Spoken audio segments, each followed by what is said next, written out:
Коли кашель заважає, Брізард допомагає. Мене звати Дмитро Тузов, триває наш ефір.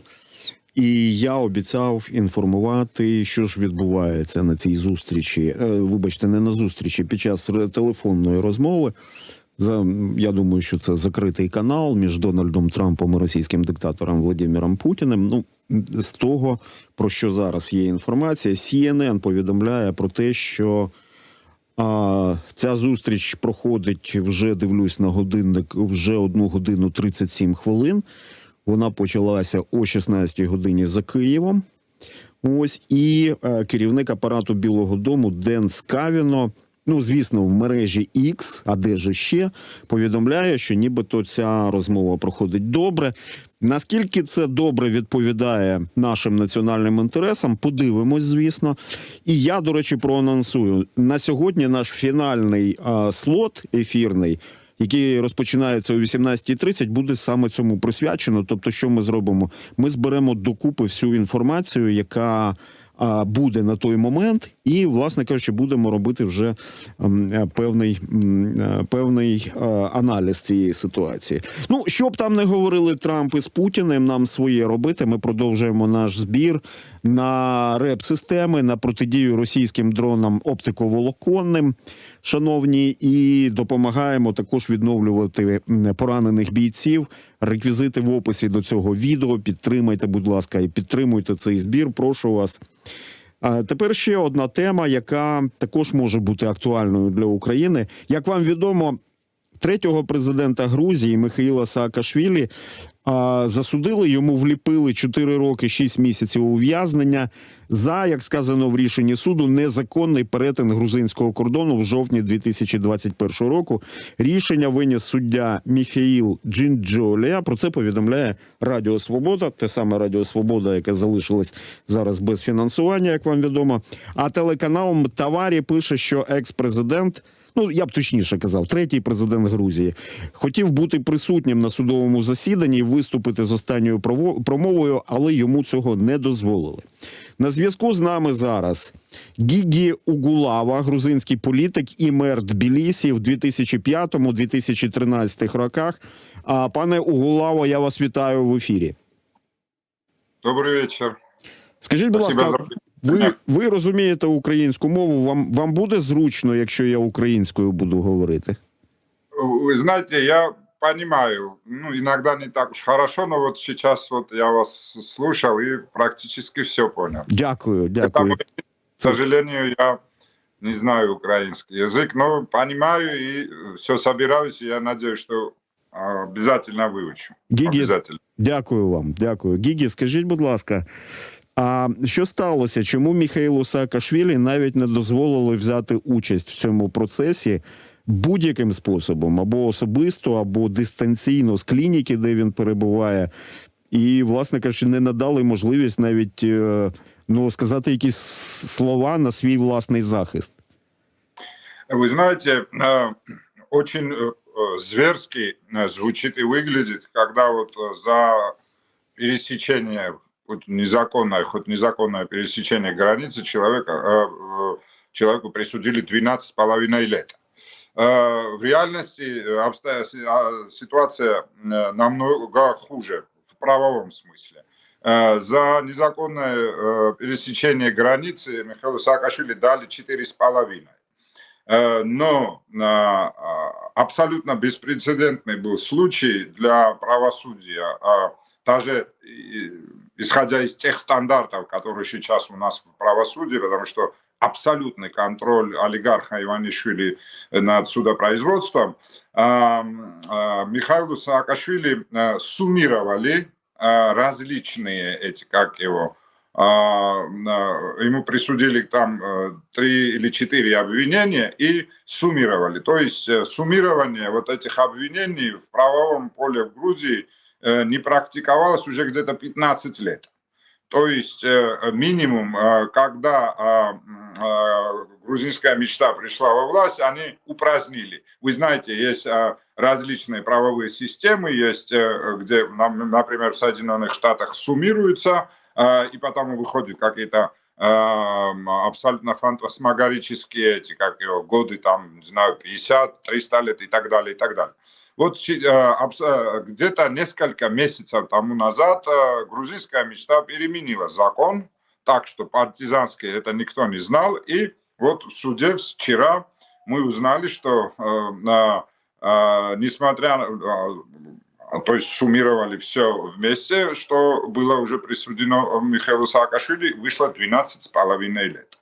То есть человек, в конце концов, президенту Грузии, который правил этой страной 10 лет, Бидзина Иванишвили, по поручению диктатора Путина, потому что тут абсолютно четко вырисовывается рука Кремля, присудили ему 12 лет.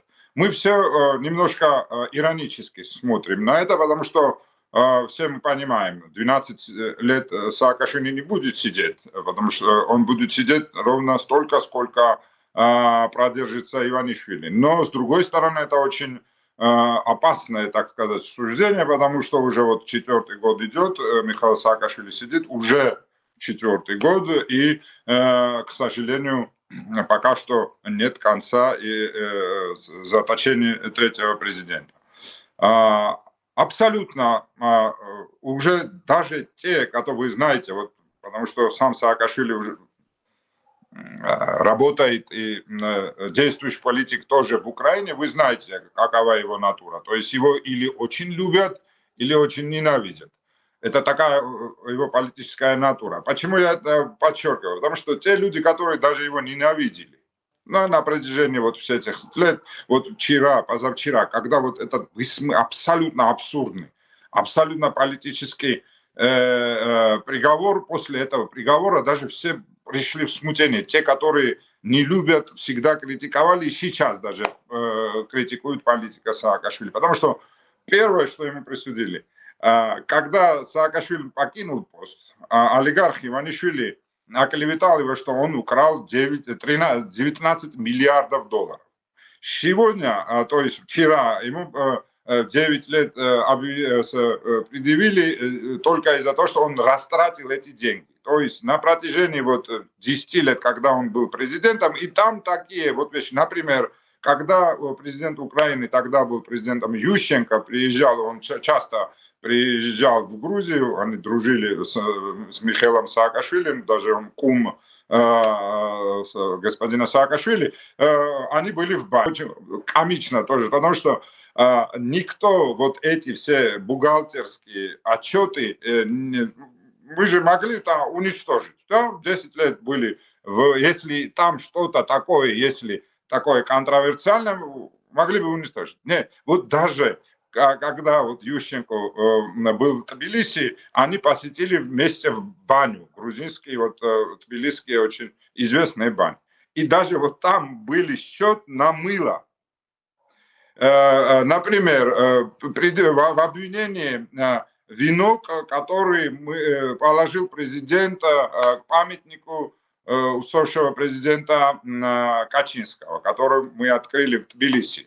И на открытие приезжал его брат и все остальные высокопоставленные политики из Польши. И вот если вот посмотреть реально внутри, вот, там вы найдете квитанцию покупки администрации президента вот этих венков. Вот такие, такого типа обвинений против Саакашвили. Реально его обвиняют в том, что он противостоял Путину. Реально его обвиняют в том, что он был лидером революции РОС. И вы знаете, какая аллергия у Путина на цветные революции. Сам этот термин цветные революции как раз они употребляют в России, и для них эти цветные революции как какая-то вот кара божественная.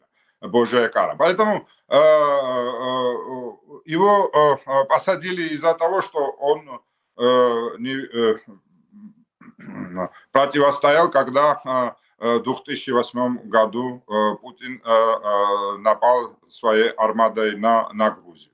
И его держат в тюрьме только из-за того, чтобы, например, президенту Зеленскому или всем, которые в будущем посмеют противостоять Кремлю, Путину или кто еще будет там сидеть после Путина, чтобы для всех этих людей это было как бы, вот посмотрите, что случилось с Саакашвили, вот Зеленский должен знать, что его судьба будет такова же. Поэтому и это практически не тается. Вот если вчера, когда вот после приговора я перечитал все, что в российских СМИ, там пропагандистских СМИ, там такая была какофония, что вот Саакашвили наконец-то сидит, Саакашвили вот это хороший урок для Зеленского, сейчас number one враг для Путина, конечно же, является президент Украины, и все акценты были переставлены через Саакашвили на президента Зеленского. То есть тут абсолютно ясно, что все это переплетено, и Саакашвили сейчас сидит только из-за того, что так удобно Путину, и самому Иванишвили, конечно же, самым главным субъектом, кто принимает решение, это Путин, но для Иванишвили вы должны знать, какого типа натура. Он торгаш. Он торгует всем и всеми, и живым, и неживым, движимым и недвижимым. Сейчас для него нет хорошего субъекта, с кем может он поторговать вот, судьбой Саакашвили. Поэтому сейчас вот ситуация в этом отношении такова. 12,5 лет, 3,5 он уже сидит, и формально ему еще осталось 9 лет. И это 9 лет очень... Иванишвили называет правление Саакашвили кровавый 9 лет. То есть он был президентом 9 лет, и они обзывают, и пропаганда назвали. Поэтому, почему все спрашивали, вот позавчера ему присудили 9, сейчас потом уже 12,5. И все спрашивали, почему 9, почему не 10, почему не 11, почему 9? Потому что 9 это 9 для них, для пропаганды, это цифра, вот 9 лет правления, кровавое правление Саакашвили, кровавое 9-летнее правление и так далее, и так далее. Это часть пропаганды. Гігі, Все пропитано пропагандой. Да? для пропаганди, правда, величезне значення має ось цей символізм, цифри різноманітні. І знаєте, я би це сприйняв би як курйоз, відверто кажучи, що мільярдер Бідзіна Іванішвілі, торгаш, як ви кажете, який торгує всім, гендляр, виставив рахунок Саакашвілі за мило в знаменитих банях Тбілісі. Це справді звучало б смішно і курйозно, якби не було трагічно, оскільки 12,5 років вліпили третьому президентові Грузії. Гігі, у мене наступне питання до вас. У Саломе Зурабішвілі, президентки Грузії, було потужне право на помилування. Вона могла, це подарунок Конституції, вона могла помилувати третього президента Грузії. А як ви думаєте, чому вона навіть не спробувала це зробити? Мені здається, що навіть за цю спробу Саломе Зурабішвілі потрапила вже в історію. Абсолютно логический вопрос. И у меня самого очень критическое в этом отношение к Саломе Зурабишвили, но нужно учесть еще одно обстоятельство. Власти, зная то, что Саломе Зурабишвили может колебаться по этому поводу, абсолютно вопреки Конституции, вопреки законодательству и вопреки практике судопроизводства, уже будучи в тюрьме и осужденному Саакашвили, дали еще двухмесячное предварительное заключение. Это потому, что если в случае помилования предварительное заключение не поддается помилованию. Поэтому если бы теоретически Саломе Зурабишвили помиловала бы президента Саакашвили, формально он не смог бы выйти из тюрьмы. И, честно говоря, это и был формальным аргументом Саломе Зурабишвили для непомилования. Это так и не так. Так это формально, да, но, честно говоря, помимо того, смог бы Саакашвили покинуть после помилования тюрьму, помимо этого, реально Саломе Зурабишвили допустила фундаментальную ошибку. В первую очередь, ошибка то, что это для него было, для нее это тест. Потому что если она не смогла перешагнуть вот все те противостояния, которые у ней были с президентом Саакашвили, потому что знаете историю, Саломе Зурабишвили вообще приехала в Грузию, ее пригласил Саакашвили в 2004 году, Саакашвили назначил, и она была после революции РОС первой министром иностранных дел, она была францужан, она выросла во Франции, она эмигрировала, их предки эмигрировали после советской оккупации. Саакашвили дал ей паспорт грузинский. И после того, как она ушла в оппозицию, она ушла, и она в глухую оппозицию, она ненавидит Саакашвили. Я вам сказал же, Саакашвили натура или его любят, или его ненавидят. Но помимо этого, это был бы хорошим тестом для Саломе Зурабишвили. И если он политзаключенный, и по всем пунктам Саакашвили политзаключенный, во всех резолюциях Европарламента, которые вот принимаются последние 2-3 года после того, как Саакашвили в тюрьме, во всех резолюциях по Грузии отдельный пункт про освобождение Михаила Саакашвили. И если она считает, что да, он политзаключенный, но если я его выпущу, его все равно оставят в тюрьме, это не объяснение. Она должна была это сделать. И этому была бы очень большая разница. Потому что, например, власти не смогли бы дать сегодня ему 12 лет. Ему дали бы 4,5 максимум. Из этого 3,5 уже Саакашвили отсидел бы. То есть Саломе Зурабишвили из этого не выкрутится. И как раз вот вчера, даже те, которые так очень снисходительно относятся, потому что мы сейчас хотим это или не хотим, в одной связке с Саломе Зурабишвили вся оппозиция и все общество. Хотим, не хотим, любим, не любим, Саломе Зурабишвили мы сейчас считаем единственным легитимным представителем грузинского народа, в особенности на международной арене. И мы ее поддерживаем, потому что сейчас это абсолютно экзистенциально важно для нашей страны. Но не сказать то, что она просто не смогла, то есть, как бы пересилить вот те свои вот внутренние инстинкты против Саакашвили, вот это историческая фиаско Саломе Зурабишвили. Я абсолютно уверен, что история ее осудит. И я надеюсь, что Саакашвили рано или поздно покинет тюрьму, и он будет жив и здоров, но ничего не исключено. Сейчас такая ситуация, и Боже упаси, если катастрофа случится, Саломе Зурабишвили, просто это буде крест, історичний крест на її кар'єрі. Я теж вважаю, що спроба від президентки Грузії Саломе Зурабішвілі мала відбутись. Ну і вона би справді потрапила в історію як президентка, яка намагалась визволити із в'язниці третього президента Грузії. Її у нас хвилина лишається в ефірі, трошечки буквально більше. До речі, я думаю, що наш з вами ефір побачить Міхеїл Саакашвілі.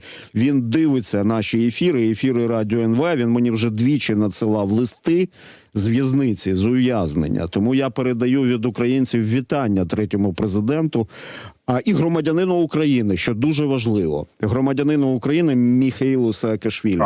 Гігі, скажіть, в якому стані зараз Міхеїл Саакашвілі? Фізичний стан я маю на увазі. Физически сейчас ему лучше. Вы знаете, что целый год он практически еле выжил.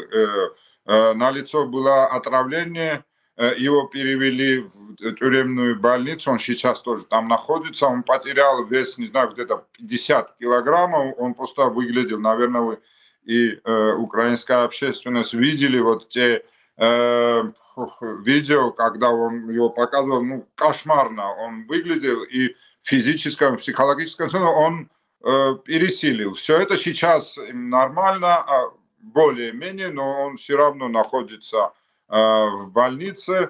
Ему не дают вот даже право присутствовать на собственном суде. Иногда вот его включают, вот как сейчас я включаю, у него всегда вот там портрет президента Зеленского, у него всегда написано «Украина».